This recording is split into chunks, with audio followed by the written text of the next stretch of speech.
வணக்கம், welcome to Bhuvana's kitchen. இன்றைக்கி நம்ம சேனலில் ரொம்ப கிறிஸ்பியான ஈவினிங் டீ டைமில் சாப்பிடக்கூடிய ஒரு ஸ்நாக்ஸ் ரெசிபி தான் நம்ம பார்க்க போகிறோம். வாங்க எப்படி செய்யுதுன்னு பார்க்கலாம். ஃபஸ்ட்டு ஒரு மிக்சிங் பவுல் எடுத்துக்கலாம். பவுலில் 2 மீடியம் சைஸ் வெங்காயத்தை நீளமாக கட் பண்ணி வச்சுருக்கேன். அதை உள்ளே சேர்த்துடலாம். வெங்காயம் சேர்த்த உடனே தேவையான அளவு உப்பு சேர்த்துக்கலாம். உப்பு சேர்த்துட்டு நல்லா மிக்ஸ் பண்ணிக்கோங்க. வெங்காயம் தனித்தனியாக உதிர்ந்து வரணும், அந்த மாதிரி நல்லா மிக்ஸ் பண்ணி எடுத்துக்கோங்க.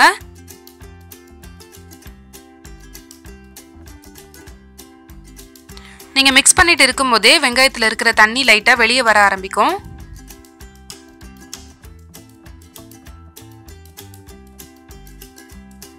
நல்லா மிக்ஸ் பண்ணியாச்சு. இதை ஒரு 5 நிமிஷத்துக்கு நம்ம மூடி போட்டு மூடி வச்சிடலாம்.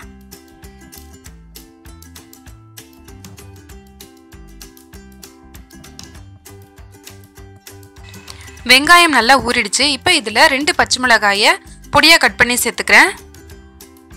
கொஞ்சமாக கருவேப்பிலை சேர்த்துக்கலாம். 1/2 table spoon chilli powder, 1/4 table spoon baking soda சேர்த்துக்கலாம். பேக்கிங் சோடா சேர்க்கறதுனால போண்டா நல்லா சாஃப்டாக இருக்கும். இதோட 1 கப் அளவுக்கு மைதா சேர்த்துக்கிறேன்.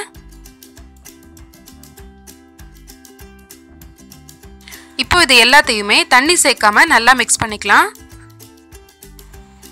வெங்காயத்திலே லைட்டாக தண்ணி விட்டுருக்கோம், அதனால தண்ணி சேர்க்காம நம்ம ஃபஸ்ட்டு மிக்ஸ் பண்ணிக்கலாம். அதுக்கப்புறம் தண்ணி தேவைப்பட்டால் கொஞ்சமாக சேர்த்து கலந்துக்கலாம்.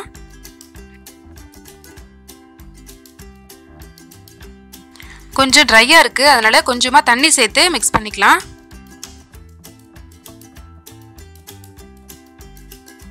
நல்லா மிக்ஸ் பண்ணியாச்சு. கொஞ்சமாக கையில் எடுத்து பார்த்தீங்கன்னா நல்லா உருட்டுறதுக்கு வரணும், அதுதான் கரெக்டான கன்சிஸ்டன்சி. இப்போ நம்ம இதை பொரிச்சு எடுத்துடலாம். ஸ்டவ் ஆன் பண்ணிவிட்டு ஒரு பேன் வச்சுக்கோங்க. பேனில் பொரிச்சு எடுக்க தேவையான அளவு எண்ணெய் சேர்த்துக்கோங்க. எண்ணெய் நல்லா சூடானதும் ஸ்டவ்வை மீடியம் ஃப்ளேமில் வச்சுக்கோங்க. இப்போ கொஞ்சம் கொஞ்சமாக எண்ணெயில் சேர்த்து பொரிச்சு எடுத்துக்கோங்க. ஸ்டவ்வை ஹை ஃப்ளேமில் வச்சிங்கன்னா சீக்கிரமாக கருகிடும், உள்ளே வேகாது. அதனால் மீடியம் ஃப்ளேமில் வச்சு பொரிச்சு எடுத்துக்கோங்க. போண்டா நல்லா வெந்து கோல்டன் ப்ரௌன் கலரில் வரணும், அது வரைக்கும் நம்ம நல்லா ஃப்ரை பண்ணிக்கலாம். நல்லா கோல்டன் ப்ரௌன் கலரில் வந்துருச்சு. இப்போ நம்ம இதை எடுத்துடலாம். இதே மாதிரி எல்லா போண்டாவையும் ஃப்ரை பண்ணி எடுத்துக்கோங்க.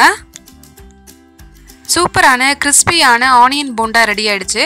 ஈவினிங் டைமில் சாப்பிட்றதுக்கு ஒரு சூப்பரான ஸ்நாக்ஸ் இது. கண்டிப்பாக நீங்களும் உங்கள் வீட்டில் ட்ரை பண்ணி பாருங்கள். இந்த ரெசிபி உங்களுக்கு பிடிச்சிருந்ததுன்னா லைக் பண்ணுங்கள், ஷேர் பண்ணுங்கள். இது வரைக்கும் நம்ம சேனலை சப்ஸ்கிரைப் பண்ணாதவங்க சப்ஸ்கிரைப் பண்ணிக்கோங்க. தேங்க்யூ.